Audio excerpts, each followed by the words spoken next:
श्री स्वामी समर्थ मराठी जगत या यूट्यूब चॅनलमध्ये तुमचे खूप खूप स्वागत आहे। आजच्या व्हिडिओमध्ये आपण कुंभमेळा जिथे भरला आहे म्हणजेच प्रयागराजला, त्या प्रयागराजविषयी अशा काही माहिती, अशा काही रहस्यमय गोष्टी जाणून घेणार आहोत की ज्या अनेकांना ठाऊकही नसतील। चला तर मग व्हिडिओला सुरुवात करूया। तर तीर्थामध्ये प्रयाग सर्व तीर्थांचा राजा आहे असे म्हणतात आणि त्याचे नाव प्रयागराज आहे। अयोध्या, मथुरा, हरिद्वार, काशी, कांचीपुरी, अवंतिकापुरी आणि द्वारिकापुरी ही 7 तीर्थस्थाने याच्या राण्या मानल्या जातात आणि करोडो तीर्थ जेव्हा येऊन एकत्र वास बनवतात, एक तीर्थ बनवतात, तेव्हा त्या तीर्थस्थानास पवित्र मानले जाते। आणि असेच आहे आपले प्रयागराज। या तीर्थस्थानाला अतिशय पवित्र समजून येथे यमुना नदी गंगेला मिळाली आहे। येथे दोन्ही नद्यांचा संगम झाला आहे। हे तीर्थ सर्वात उच्च असल्याने येथील मार्गस्थळ अतिशय उत्तम असल्यामुळे भगीरथांनी गंगेला याच मार्गाने आणले होते। तेव्हा भगीरथी, गंगा, यमुना मिळून एक झाल्या होत्या व सरस्वती या दोन्हींच्या मध्ये लुप्त झाली होती आणि ह्याप्रमाणे कधी नाश न होणाऱ्या अक्षयवटाच्या छत्रछायेमध्ये या तिन्ही नद्या एक झाल्या होत्या। त्याचप्रमाणे प्रयागाचे महात्म्य, पवित्रता आणखीनच वाढली।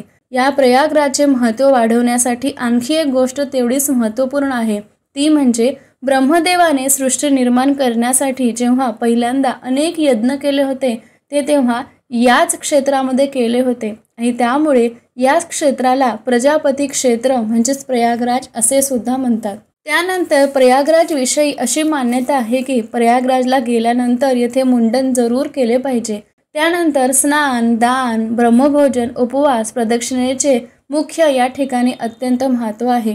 म्हणून तुम्ही जर का प्रयागराज येथे जात असल्यास या 5ही गोष्टी आवर्जून करा, कारण शास्त्र असं सांगतं की या 5ही कामांना पूर्ण केल्याने या प्रयागराज या तीर्थाचे खरे फळ मिळते आणि म्हणूनच येथे येऊन अनेक लोक हे सर्व कार्य करतात।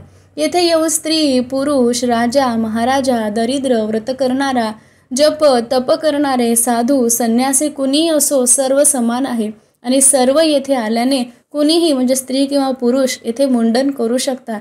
प्रयागराज येथे येऊन दान करण्याचे फार महत्त्व आहे।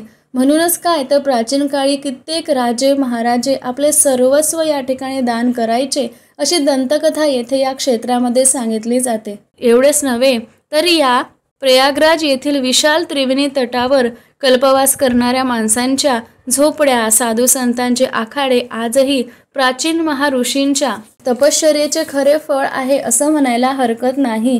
कारण या ठिकाणी कुठे यज्ञाच्या सुगंधी धुराने आकाशात सुगंध दुर्वळत आहे, तर कुठे ईश्वर नावाने आकाश गुंजत आहे, कुठे भगवंत कथा, कुठे लहान मोठ्या झोपड्यांमधून कल्पवासी धार्मिक स्त्रिया 2-2, 4-4 संख्येत एकत्र होऊन धर्मचर्चा करीत असताना या ठिकाणी दिसतात आणि त्यामुळे येथे या ठिकाणचे पावित्र्य अतिशय मोठे आहे।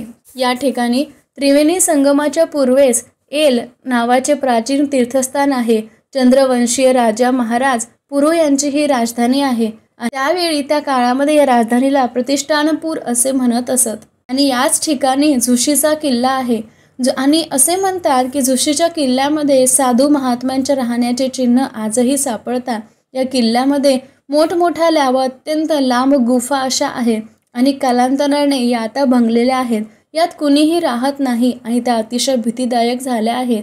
पण याविषयी एक दंतकथा अशी सांगण्यात येते की पूर्वीच्या काळातील बरेच लोक आजही त्या गुहेमध्ये राहतात आणि जेव्हा रात्री 12 वाजता तेव्हा ते या स्थानातून निघून गुप्त रूपाने येऊन गंगेमध्ये स्नान करतात आणि परत गुफेमध्ये जातात अशी दंतकथा येथे सांगितली जाते। आणि त्याचमुळे का होईना हे सिद्धभूमी आहे हे आजही सिद्ध होतं आणि हजारो करोडो वर्षापासून महात्मा आजही सशरीर या गुफांमध्ये राहतात अशी दंतकथा आहे। आणि म्हणूनच का या गुफांमध्ये लांबच लांब भागामध्ये आजही कुणीही जात नाहीत। तिथे भीतीदायक वातावरण असल्यामुळे तिथे जायला ते घाबरतात, कारण तिथे पावित्र्यच तेवढे आहे। इतके हजारो वर्षांपासून जप तप करणाऱ्या लोकांमुळे तिथले वातावरण अतिशय बदलून गेले आहे। त्याचप्रमाणे या ठिकाणी गंगा यमुना नदीच्या पश्चिमेला म्हणजेच यमुनेच्या काठावर थोडे दूर जाऊन धृतकृत्या न मधुकृत्या हे तीर्थ आहे, ज्याला ब्रह्मदेवाने आपल्या यज्ञाकरता प्रकट केले होते। यात असं म्हणतात की स्नान केलं म्हणजे आंघोळ केली तर फार पुण्य होते। त्याच्या पुढे निरंजन तीर्थ आहे आणि ऋणमोचन तीर्थ आहे, जेथे आपण स्नान केल्यास आपल्या अंगावर असलेल्या सर्व ऋणांपासून आपल्याला मुक्ती मिळते असे म्हणतात। याच्या जवळच एक पापमोचन तीर्थ आहे, जेथे स्नान केल्याने मनुष्याचे सर्व पापांपासून सुटकारा होते अशी मान्यता आहे। त्यानंतर परशुराम तीर्थ, गुप्त सरस्वती कुंड। परशुरामजीच्या तपश्चर्येने प्रसन्न होऊन सरस्वतीने गुप्त रूपाने येथे राहणे स्वीकार केले होते अशी त्यामागची कथा आहे। आजही आपण म्हणतो गंगा आणि यमुना या नद्या दिसतात, पण सरस्वती नदीचा संगम होताना कुठेही दिसत नाही। या मागचे कारण म्हणजे प्रभू परशुराम यांनी घोर तपश्चर्या केली होती आणि तपश्चर्यामध्ये प्रसन्न होऊन सरस्वती मातेला त्यांनी गुप्त राहण्याचे सांगितले होते आणि मागितले होते, आणि म्हणूनच त्यांच्या तपश्चर्येवर प्रसन्न होऊन सरस्वती माता गुप्त रूपाने आजही दोन्ही नद्यांच्या खालून म्हणजे गंगा आणि यमुने नदीच्या खालून वाहते।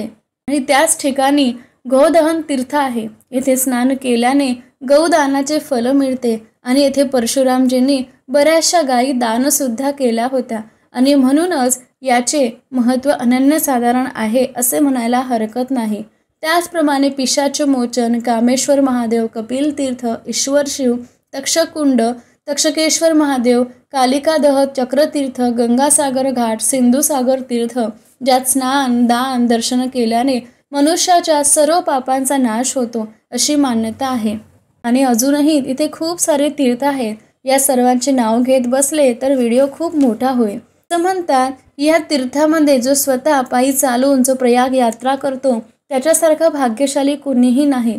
जर कुणी एक वेळ प्रयागची दक्षिणा विधीपूर्वक केली तर त्याला नक्कीच मोक्ष प्राप्ती होते, व जो 3 वेळा यात्रा करतो तो या त्रिलोकात कधी दुःखी राहत नाही अशी दंतकथा आहे।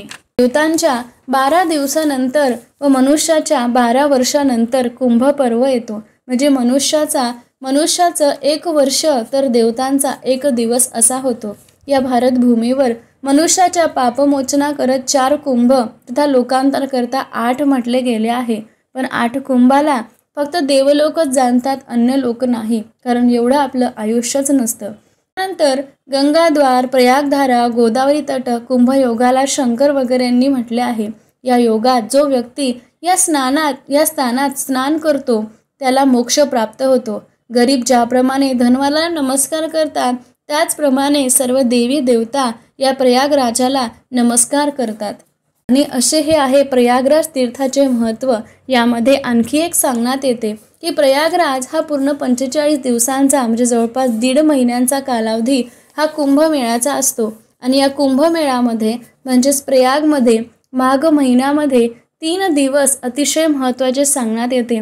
पहिला असतो तर मकर संक्रांतीचा, आणि दुसरा असतो तर मौनी अमावस्येचा, आणि तिसरा असतो वसंत पंचमीचा। आणि म्हणूनच या तिन्ही दिवसातील कोणत्याही एका दिवशी जो कोणी येथे स्नान करतो त्याला जे फळ मिळते ते पृथ्वीवर 1000 अश्वमेध यज्ञ केल्याने सुद्धा प्राप्त होऊ शकत नाही असं शास्त्र सांगतं। अशा प्रकारे प्रयागराज या विषयीची अतिशय दुर्मिळ माहिती आणि रहस्यमय माहिती जी आजही अनेक लोकांना ठाऊक नाही ती आपण आजच्या व्हिडिओमध्ये ऐकली। ही माहिती तुम्हाला कशी वाटली ते सांगायला विसरू नका, आणि अशाच माहितीपूर्व व्हिडिओसाठी चॅनलवर येत राहा। माहिती आवडल्यास नक्की लाईक आणि सबस्क्राईब करा। धन्यवाद।